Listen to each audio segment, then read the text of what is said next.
झालेली आहे। आज या सगळ्याच बाबतीत निषेध नोंदवण्यासाठी शिवसेना माननीय उद्धव बाळासाहेब ठाकरे खडकवासला विधानसभेच्या वतीने आम्ही इथे स्वाक्षरी मोहिमेचं नियोजन केलेलं आहे। या मोहिमेमध्ये जास्तीत जास्त नागरिकांनी सहभाग नोंदवावा, आपल्या सह्यांच्या माध्यमातून त्यातून संदेश तुम्ही द्यावा की अशा प्रकारच्या घटना ज्या महिलांवरती, लहान मुलींवरती अत्याचाराच्या घडत आहेत त्याला कुठेतरी आळा बसला पाहिजे। कारण या सगळ्या घटनांमध्ये पोलीस अत्यंत दिरंगाई पद्धतीने वागतात आणि कुठलीही संवेदना न ठेवता तक्रारदार असणाऱ्या महिलांना, पालकांना वेठीस धरतात। हे चुकीचं आहे, याचा सुद्धा इथे निषेध केला जात आहे। कारण पोलिसांकडे आपण मदतीसाठी जातो, त्यांच्याकडनं आपल्याला सहकार्याची अपेक्षा असते। अशा वेळी जर लहान मुलांच्या अत्याचाराच्या प्रकरणामध्ये जर वेळकाढूपणा करत असतील, वेळकाढूपणामुळे इतर पुरावे नष्ट होण्यात मदत होत असेल तर हे अतिशय गांभीर्याची गोष्ट आहे आणि त्याची दखल गृहमंत्री न घेता ते इथे सांगतात की या प्रकरणाचं विरोधक हे राजकारण करत आहेत। ही अतिशय वाईट गोष्ट आहे। एकीकडे मुख्यमंत्री म्हणतात की लाडकी बहीण योजनेचे बॅनर अख्ख्या महाराष्ट्रात चौकत आहेत, त्याची तुम्ही जाहिरात करत आहात। आता माझे इथे बंधू सुद्धा उभे आहेत। तुम्ही जेव्हा बहिणीला, भाऊबीजेला, रक्षाबंधनला जेव्हा ओवाळणी घालता त्याचे तुम्ही काय गावभर बॅनर लावत फिरता का? तुम्ही त्याची जाहिरात करता का? तुम्ही फेसबुकवर अशा पोस्ट टाकता का? अरे जे मुख्यमंत्री एकनाथ शिंदे साहेब जे आज महाराष्ट्राचे मुख्यमंत्री म्हणून स्वतःला सांगतात, त्यांच्या संवेदना पूर्णपणे हरवलेल्या आहेत। ते सांगतात की बदलापूरच्या घटनेमध्ये लोकांनी राजकारण केलं, तिथे जो जमाव होता तो विरोधकांचा जमाव होता।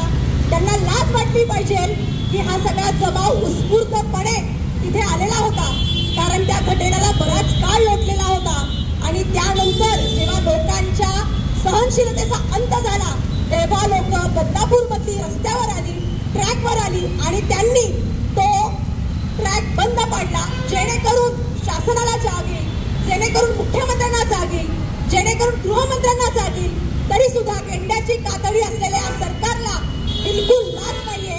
त्यांनी या प्रकरणामध्ये खूप दिरंगाई केली आणि सांगतात की आम्ही SIT नेमू। तुमची SIT नेमून उपयोग काय? जर या गोष्टींची पूर्तता, या पुराव्यांची पूर्तता जर पोलीस करू शकत नसतील, तिथले CCTV कॅमेरे त्याचं चित्रीकरण जर नष्ट होत असेल तर तुम्ही किती SIT नेमा, त्याचा उपयोग नाही। यासाठी महिलांसाठी, लहान मुलींच्या अत्याचाराच्या विरोधात जास्तीत जास्त कडक कायदे करणं गरजेचं आहे। मी तरी तर म्हणेल की फक्त शिक्षा सुनावली जाते पण त्याची अंमलबजावणी न्यायालयाकडनं होत नाही। फक्त सांगितलं जातं की आम्ही फाशीची शिक्षा सुनावलेली आहे, परंतु त्याची अंमलबजावणी कित्येक प्रकरणामध्ये झालेली नाहीये। खऱ्या अर्थानं छत्रपती शिवाजी महाराजांचा कायदा आणणं या महाराष्ट्रात खूप गरजेचं आहे, कारण छत्रपती शिवाजी महाराज अशांचा पाळणा करून, त्यांना कडेवरून ढकलून त्यांना मृत्यूच्या दाढेत देत होते। अशा अत्याचारांना ते कडक शासन करत होते।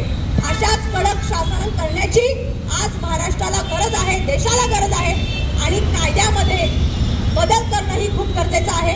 मी सगळ्या बंधूंना विनंती करते, जेव्हा असे काही प्रकरण होतात, अशा काही गोष्टी घडतात, तेव्हा आपण स्वतः तिथे धाव घेतली पाहिजे।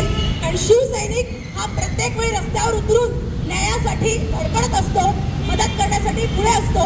तर मी या निमित्ताने एकच सांगेल की बदलापूरच्या आमच्या चिमुरड्यांवरती झालेल्या बलात्काराबद्दल आज आम्ही इथे निषेध नोंदवत आहोत आणि याबद्दल आम्ही कडक कारवाई करण्यासाठी शासनाला तसे निवेदन सुद्धा देत आहोत।